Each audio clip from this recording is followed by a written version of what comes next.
Cottony Construction Law is dedicated to helping the construction industry in legal, risk, and safety challenges. Welcome to this week's Law and Mortar with John Kenny and Trent Cottony. I'd like to welcome everybody to another episode of Law and Mortar. I am Trent Cottony, CEO of Cottony Construction Law. John, it's good to see you, man. John, you are CEO of Cottony Consulting Group, among many other things. How you been? I'm doing great. Good to see you too, Trent, and good to speak and see everybody out there. Good. So, no shortage of news this week. A lot of things have happened. Our phone has been ringing off the hook with a lot of questions related to COVID-19, return to work type questions, vaccines, whether or not they can be mandated. And I want to start the conversation off with that a little bit to kind of preview everything. I want to let everybody know that I'll be speaking on this topic in detail with Reed Ribble, a couple of other lawyers on December 22nd for NRCA. So stay tuned for that. That should be a great webinar. But I do want to talk on the subject a little bit, really two issues. One is a question that we get often is, can an employer mandate that their employees get vaccines? Okay. Easy answer to that. And again, I'm just giving you the nickel tour. We'll do the full tour later on the 22nd. But the easy answer to that is yes, you can mandate that your employees get a vaccine, but you do need to be careful about employees that raise issues that are medical related. So if they have allergic reactions, that could be a potential issue, especially from an ADA standpoint. The other issue that you got to watch out for is possible discrimination issues if they raise religious concerns. And last but not least, you always want to think about the ramifications of mandating a vaccine on your employees and what that has to do with retention and just overall morale. So next thing I want to talk about, I guess, is whether or not customers can mandate that your workers have vaccines, because we've got a lot of those questions. And the easy answer to that is yes, they can, but it depends. If it's an existing contract, the answer may be no, because if it's not stated in the contract, then more than likely that is a change order at best. But they might not be able to enforce that kind of thing unless there is a local, state, or federal guideline that enforces it. Moving forward, if this is private work, then yeah, absolutely they can require that. There's nothing that would prevent that. And I think there would be a heightened justification if it were a nursing home or things of that effect. Stay tuned for more on that. I'm just giving you a small sample, but this is obviously a big ticket item. We're going to continue to see questions on this moving forward. John, as it relates to COVID-19, what are you hearing from, your contractors and roofers that you work with? What concerns are they having out there? Well, they're definitely hearing that work that they're bidding in the pipeline will require vaccination by employees. They're being told that up front to include it if there's charges in the price, but who knows really what that is. If I think the vaccines now are supposedly free or as close to free as you can get, but there again, you'd have to have a policy to get your employees vaccinated. So we're seeing that. I haven't heard yet about anybody that it's going to be in current jobs in place, but there again, the vaccine is just starting to hit the street now. So I can see that. We are hearing concerns with the COVID-19 and the vaccines as far as there's probably not a quick end in sight. Everybody seems to feel, including the general contractors and this long-term projects as well as subs, that probably before the vaccines would even be down to their workforce level where people could get it at will.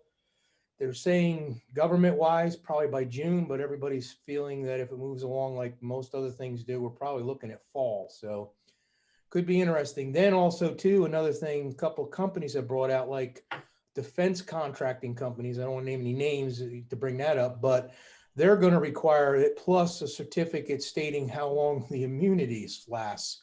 Well, I don't think anybody knows that. So you could possibly have to get your employees vaccinated on a long-term job multiple times throughout the project, depending on what the final CDC comes out and says on that. So contractors are very concerned, understandably.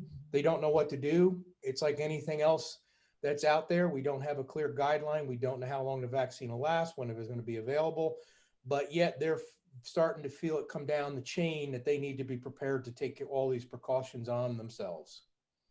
Yeah, that's a good point. There's a lot of uncertainty here. The one thing that is certain is that we will probably be very busy next year navigating a lot of these issues. So the other thing that we're starting to really see an uptick in is material shortages, supply chain related issues. On my end, we've had to exercise a lot of price acceleration provisions, which are provisions that are designed to get you paid for the additional cost increase of certain material line items. We've seen the price of lumber and softwoods explode, plywood, OSB, that type of stuff. We've had to experience some shingle shortages, some increased pricing related to having trucking in, shingles from other areas. So I expect that to continue to happen. John, what are you seeing? Are you seeing any supply chain related issues, and what parts of the U.S. are you seeing it? Yeah, the southeast or areas of the country that had a lot of earlier storm damage, definitely shingles. That seems to be fairly industry wide, not manufacturer, any particular manufacturer. Commercially, not so much I've heard yet, but they've lowered their production levels this year and don't have the normal stocks going into the holiday seasons when they shut down. There's still going to be plant shutdowns that will start next week and last anywhere from 2 to 3 weeks, which is your normal maintenance cycle. So that could be a huge problem going into first quarter, because if the demand happens to be there again, there's probably not going to be enough there. I understand trucking, from talking to multiple people, is an absolute disaster right now in the country, trying to get materials logistically from direct deliveries on time, show up on the day they're supposed to show up. I'm getting a lot of feedback on that.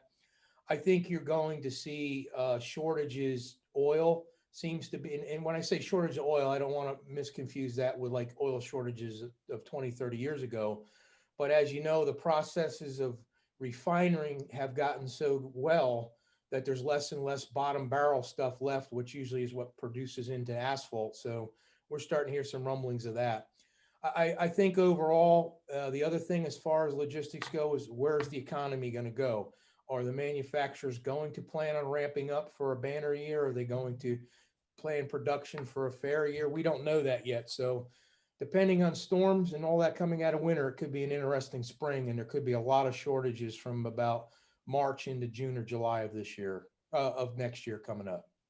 Yeah, absolutely. That's the same thing that I'm seeing on my end. I think contractors, regardless of what trade you're in, you really need to think about diversifying your suppliers. Don't just rely on one supplier anymore. I think you need to look at multiple.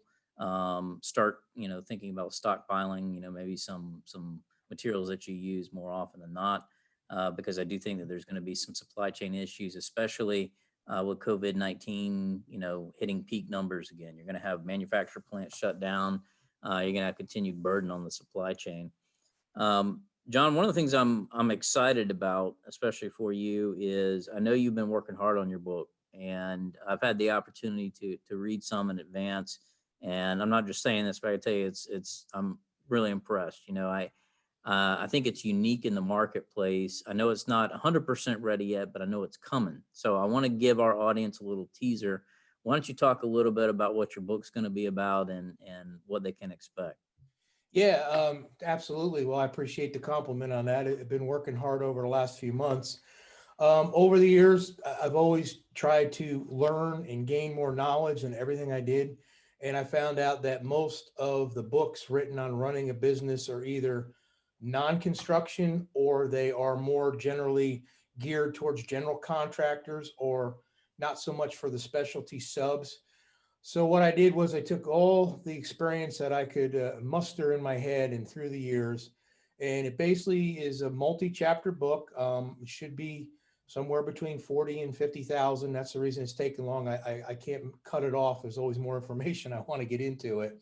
But it's going to cover everything from why you would want to go into a contracting business, roofing and such, and what to expect, how to set it up, different ways of doing it. It covers financials. It covers estimating sales, business marketing, business development, all the way up to, how to make profits, to how to hire. So I basically made it a to-do book, how you run your business, but with all the knowledge that hopefully would make sense to the person either not only considering starting a business. It's great for someone starting, but it is a great tool learning for someone that may be ready to move up the chain in an organization as well, to learn other positions, or to help somebody run in their business that may be in it 3 to 5 years and want to expand. So it covers a little bit of everything. Well, definitely looking forward to that. I want one of the first autographed copies. So Absolutely. I got to tell you, 40, 50,000 words is impressive. I'm lucky if I can crank out a 500-word article. So I know there's going to be a lot of great content in there. Stay tuned for more. We always like to end with at least one listener question. And we had someone send us a question this time, our good friend Sally Ming. Sally, I hope you and your family are doing well.